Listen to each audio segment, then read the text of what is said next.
Hello everybody, hello and welcome to Pixel Worlds. My name is Jake and I'm the community manager here at Pixel Worlds headquarters. Last week we released our PC version of this game in Steam. I hope you guys have enjoyed that, and if you haven't, go and get yours because there is that Steam hat that is exclusive, only obtainable from there and nowhere else. When it leaves, it won't come back. We also told you guys about our short movie competition last Friday, and it will go on for 3 weeks. And that is the time that you guys have to make this movie. The prize pool for this short movie competition and what the winner will get is 1 full year of VIP time and 200,000 gems. That is going to go to the winner or divided to all the winners if you're gonna do this with your friend. Check out the rules. If you want to participate in this, you have to do it. So check out them from the link down in the description. You can see all from there that you need to know. Because we're talking about short movie, and I read a great short story from our forums. Sagatizer50 has created 6 pieces of an awesome storyline. There is link down in the description for that as well. If you enjoyed today's episode, you really want to go check it out. So I made a short movie about that, and I'm gonna play it to you right now after I'm done with this. So without further ado, I'm gonna let you guys watch that. Our episode is going to end after the short movie. So already, thank you guys for watching the whole short movie. You're gonna love it. And I'll see you in Pixel Worlds.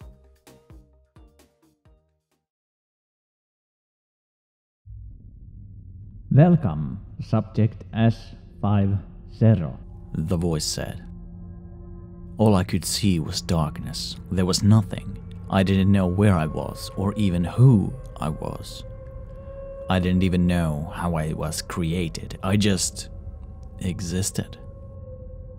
A light soon flashed through a window. I was in a tight-fitting pod filled with fluid, just floating in there. I had a mask over my face to breathe, and wires attached to my body going up into some slots. There was a man on the other side of the window. He wore some sort of armor suit and a helmet. I couldn't quite see what else there were, but I knew I was not alone. The man approached and began to speak. Subject S50. I am Dr. Kukouri. Many address me as Commander K. You are subject.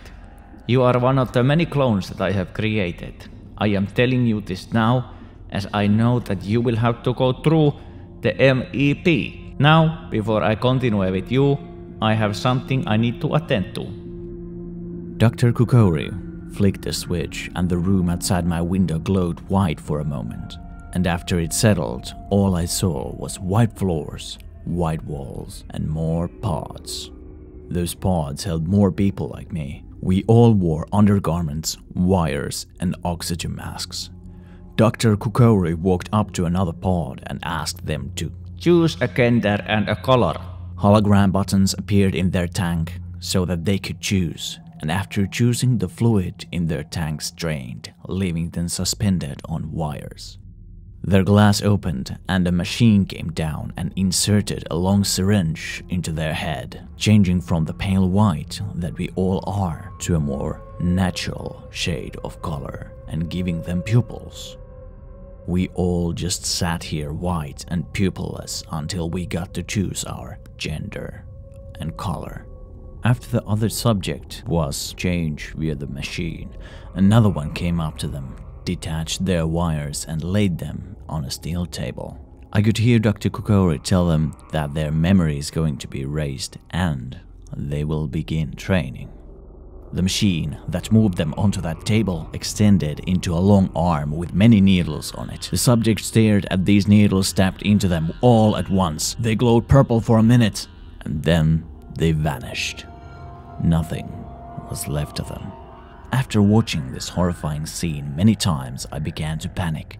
Was I next? What am I going to go through? Where will I vanish to? Eventually, Dr. Kukouri walked up to me. He had me choose gender and color. I refused to choose. Dr. Kokori waited about 20 minutes for me to choose and I refused. I didn't want to end up like the others. He warned me that I had better choose my gender and color or I would be scrapped. I had the misfortune to see what it would be like to be scrapped. Another subject refused and were taken out of their capsule. They were injected with a glowing green fluid, thus ending their life. They were then dumped into a hole in the ground. I had a plan. I would wait for the capsule to open and make a run for it. Before I knew it, the capsule opened. I tried as hard as I could to detach myself from the wires, but I failed. I began to panic and flail, but nothing happened. The injector machine came, and I began to scream with no sound. I didn't have a voice. I didn't have a mouth, no face, just eyes. I guess that's why they make you choose gender and color. I was taken by the machine and laid onto a metal table, and the machine began to extract the green glowing fluid from a jar on the side. I was terrified. I squirmed, but I couldn't move. The needle was about to insert itself into my brain, but that was until I squirmed as hard as I could, making it stab into my chest instead. Everything immediately went black. I woke up in a dimly lit huge room. As I looked around, all I could see was rotting corpses and dead bodies. I was in the hole in the ground where the last subject was dumped. I got up and slowly walked around the rotten bodies. They were all like me. Just white skin, white eyes, no face. They were scrapped. It was dreadful. I walked through caves and halls, finding no end until I saw a door. This door had large words above it that read, "Exit." This must have been the way out. I went up to pull the handle, but just before I could, a hand grabbed my shoulder. I turned my back to see a man. This man was not a blank one like me. He had pupils, a face, everything. This man had long hair and a red outfit and a serious face. You, what are you doing here? He asked. I couldn't respond due to having no face. I understand. You must be one of the subjects. My name is Zach. I'm one of the staff members here of this spacecraft.